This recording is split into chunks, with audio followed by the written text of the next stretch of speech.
નમસ્કાર દોસ્તો, સુપરફાસ્ટ તાજા સમાચારમાં તમારું સ્વાગત છે। દેશ, દુનિયા અને ગુજરાતના તાજા, મોટા અને સૌથી મહત્વપૂર્ણ સમાચાર જાણીએ તે પહેલા તમે ચેનલમાં નવા હોય તો ચેનલને જરૂરથી સબસ્ક્રાઇબ કરીને વિડીયોને લાઇક કરી દેજો। સૌથી પહેલા દોસ્તો આપણે વાત કરીએ તો નવી આગાહી સામે આવી। આ વર્ષે ભારે વરસાદ પડશે તો એક તરફ ગરમીનો પ્રકોપ ગુજરાતમાં વધી રહ્યો છે તો બીજી તરફ અમુક સ્થળોએ અમી છાંટા પણ પડ્યા છે। તો આની વચ્ચે હવામાન નિષ્ણાત અંબાલાલ પટેલે પણ નવી આગાહી કરી છે, જે અનુસાર 24 મેથી લઈને 5 જૂન વચ્ચે રાજ્યમાં રોહિણી નક્ષત્રમાં વરસાદની શક્યતા દર્શાવી છે। તો ગુજરાતમાં ચોમાસું વહેલું શરૂ થાય તેવી શક્યતા છે। તો આગાહી કરી છે કે 17 જૂન પછી રાજ્યમાં ગાજવીજ અને પવન સાથે વરસાદ વરસવાની કરી છે। તો આ વર્ષે રાજ્યમાં ભારે વરસાદ પણ વરસી શકે છે। બીજા સૌથી મોટા સમાચાર સામે આવ્યા છે। દોસ્ત ન રહા, ખડગેએ પીએમ મોદીને ટાણો માર્યો। જ્યાં દર્શક મિત્રો ગઈકાલે સવારે તેલંગાણામાં વડાપ્રધાન મોદીએ કહ્યું હતું કે કોંગ્રેસને અદાણી અને અંબાણી પાસેથી માલ મળ્યો લાગે છે, એટલે તેમણે તેમનું નામ લેવાનું બંધ કરી દીધું છે, જેને લઈને કોંગ્રેસ પ્રમુખ મલ્લિકાર્જુન ખડગેએ ટોણો માર્યો છે। ત્યારે ખડગેએ ટ્વીટ કરીને લખ્યું કે સમય બદલી રહ્યો છે, તો હવે દોસ્ત નહીં રહ્યા। તો વડાપ્રધાન પોતાના મિત્રો ઉપર જ આક્ષેપો લગાડી રહ્યા છે, જે બતાવે છે કે તેમની ખુરશી ડગમગી રહી છે। તો દોસ્તો આ અંગે તમારું શું નિવેદન છે, ફટાફટ નીચે અમને લખીને જણાવજો। આગળ દોસ્તો વધુ એક સૌથી મોટા સમાચાર મળ્યા છે। આજે બોર્ડના વિદ્યાર્થીઓ માટે ખુશખબર। તો આજે તારીખ 9 મેના રોજ શિક્ષણ વિભાગની જાહેરાત અનુસાર ધોરણ 12નું સામાન્ય અને વિજ્ઞાન પ્રવાહનું પરિણામ જાહેર થનાર છે। તો વિદ્યાર્થીઓએ બોર્ડની વેબસાઇટ ઉપર પોતાનું રિઝલ્ટ જોઈ શકશે। તો રિઝલ્ટ સવારે 9 વાગ્યાની આસપાસ બોર્ડની વેબસાઇટ ઉપર તમે ચેક કરી શકો છો। તો બોર્ડની વેબસાઇટ www.gseb.org ઉપર તમે ચેક કરી શકો છો। તો દોસ્તો બીજા સૌથી અગત્યના સમાચાર મળ્યા છે। જેપી નડ્ડાને સમન્સ 7 દિવસમાં હાજર થાવ। ભાજપના રાષ્ટ્રીય અધ્યક્ષ જેપી નડ્ડા સામે સમન્સ જારી કરવામાં આવ્યું છે। તો કર્ણાટક પોલીસે ભાજપના રાષ્ટ્રીય અધ્યક્ષ જેપી નડ્ડા અને ભાજપ આઈટી સેલના વડા અમિત માલવિયાને પણ સમન્સ પાઠવ્યું છે। તો કર્ણાટક ભાજપ દ્વારા કરવામાં આવેલી સોશિયલ મીડિયા પોસ્ટના કારણે પોલીસે આ નોટિસ આપી છે। ત્યારે દોસ્તો કહેવામાં આવી રહ્યું છે કે આ પોસ્ટમાં એસસી અને એસટી સમુદાયને ઉમેદવારોને વોટ ન આપવા માટે પણ ધમકી આપવામાં આવી હતી।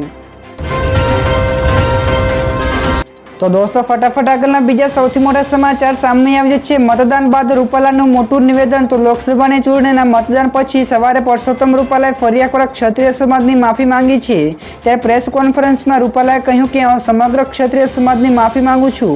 તો હું ક્ષત્રિય સમાજને માતૃશક્તિને પણ માફ કરવાની વિનંતી કરું છું। તો હું મારી 40 વર્ષની કારકિર્દીમાં સૌથી કપરા સમયમાંથી પસાર થયો છું અને હું માણસ પણ છું।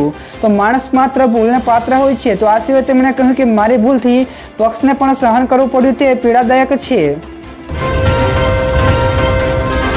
ત્યારબાદ દોસ્તો આગળ ભારતના હવામાન વિશે પણ ખૂબ જ મહત્વપૂર્ણ સમાચાર મળ્યા છે। તો અનેક રાજ્યોમાં વરસાદની શક્યતા। તો દેશના ઘણા રાજ્યોમાં ભારે ગરમી પડી રહી છે। તો આ દરમિયાન હવામાન વિભાગે પણ આજે બિહાર, ઝારખંડ, પશ્ચિમ બંગાળ, છત્તીસગઢ, ઓડિશા, તેલંગાણા અને મહારાષ્ટ્રના કેટલાક વિસ્તારોમાં ભારે પવન સાથે વરસાદની આગાહી કરી છે, જેના કારણે લોકોને ગરમીથી રાહત મળશે। તો હવામાન વિભાગે આ સિવાય કહ્યું કે રાજસ્થાન, મધ્યપ્રદેશ અને કર્ણાટકના કેટલાક વિસ્તારોમાં હીટવેવ પણ યથાવત રહેશે। તો દોસ્તો બીજા સૌથી મહત્વપૂર્ણ સમાચાર મળ્યા છે। મુસાફરોને સંપૂર્ણપણે રિફંડ મળશે, એર ઇન્ડિયાનું મોટું નિવેદન। તો એર ઇન્ડિયાએ તેના મુસાફરોને 80 થી વધુ ફ્લાઇટ્સ રદ કરવા અંગેની સલાહ આપી છે। ત્યારે એરલાઇન્સે કહ્યું કે તમામ મુસાફરોએ ગઈકાલે એરપોર્ટ ઉપર પહોંચતા પહેલા તેમની ફ્લાઇટ અપડેટ મેળવી લેવી જોઈએ। તો કેબિનેટ ક્રૂની અછતના કારણે ઘણી બધી ફ્લાઇટ રદ થઈ શકે છે। તો કંપનીએ ખાતરી આપી છે કે જો ફ્લાઇટ રદ થશે તો મુસાફરોને સંપૂર્ણપણે તેનું રિફંડ મળી જશે।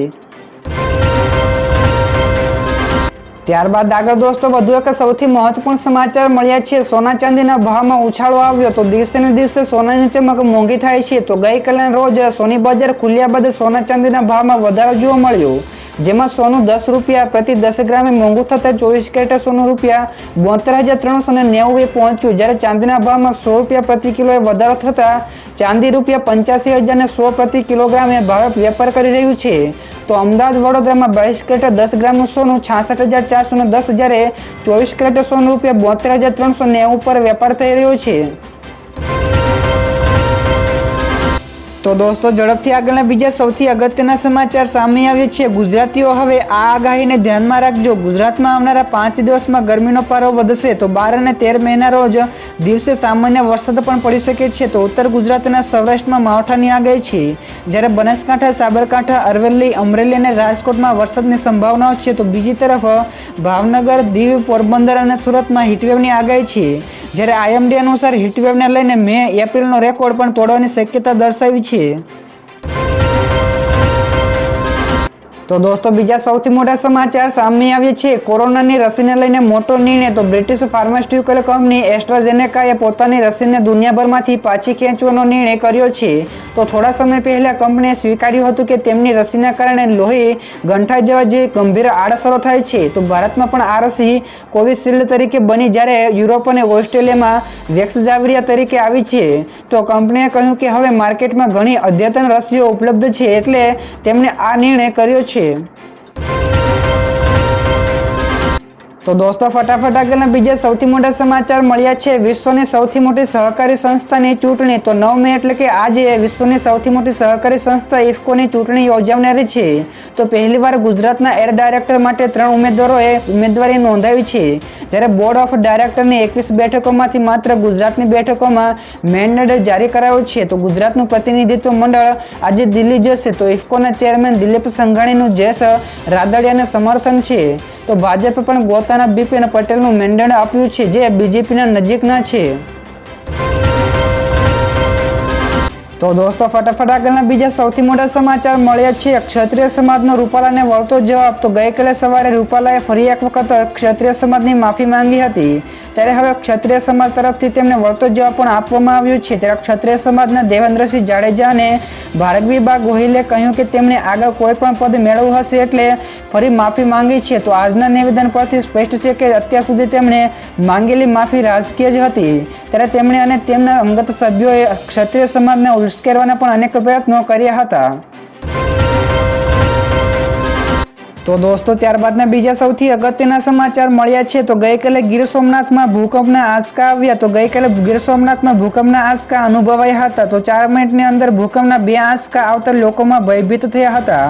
તો જિલ્લાના તાલાળાની આસપાસના વિસ્તારોમાં ભૂકંપના ઝટકા અનુભવાયા હતા. તો પહેલા આંચકાની તીવ્રતા 3.7 અને બીજા આંચકાની તીવ્રતા 3.4ની નોંધાઈ છે.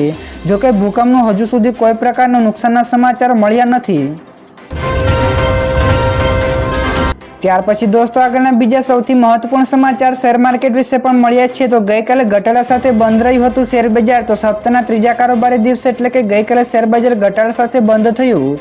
તો ગઈકાલે ટ્રેન્ડિંગ સેશન્સના અંતે BSE સેન્સેક્સમાં 45 પોઈન્ટ ઘટીને 73,466 અંક ઉપર બંધ રહ્યો, જ્યારે NSEના નિફ્ટીનો સૂચકાંક 0 અંક સાથે એટલે કે નોન સાથે 22,302 અંક ઉપર બંધ રહ્યો હતો. તો બેંક નિફ્ટી પણ ટ્રેન્ડિંગ સેશન્સના અંતે 264 પોઈન્ટના ઘટાડા સાથે બંધ રહી હતી. ત્યારબાદ દોસ્તો આગળના વધુ એક સૌથી મોટા સમાચાર સામે આવ્યા છે. ઓસ્ટ્રેલિયા જવા માંગતા વિદ્યાર્થીઓ માટે ખરાબ સમાચાર. તો ભણવા માટે ઓસ્ટ્રેલિયા જવા માંગતા વિદ્યાર્થીઓની મુશ્કેલીઓમાં વધારો થયો છે. તો વિદેશી વિદ્યાર્થીઓના વધતા ધસારાને કાબૂમાં લેવા ઓસ્ટ્રેલિયા વિઝા માટે જરૂરી બેલેન્સની લિમિટમાં વધારો કર્યો છે. તો હવે તે સ્ટુડન્ટ વિઝા માટે ઓછામાં ઓછું 29,710 ઓસ્ટ્રેલિયન ડોલર અંદાજે એટલે કે 16 લાખ રૂપિયા જેટલું ફંડ દર્શાવવાનું રહેશે. તો નવા નિયમો શુક્રવારથી લાગુ થશે. તો આ પહેલા ગત ઓક્ટોબરમાં પણ આ રકમમાં વધારો કર્યો હતો.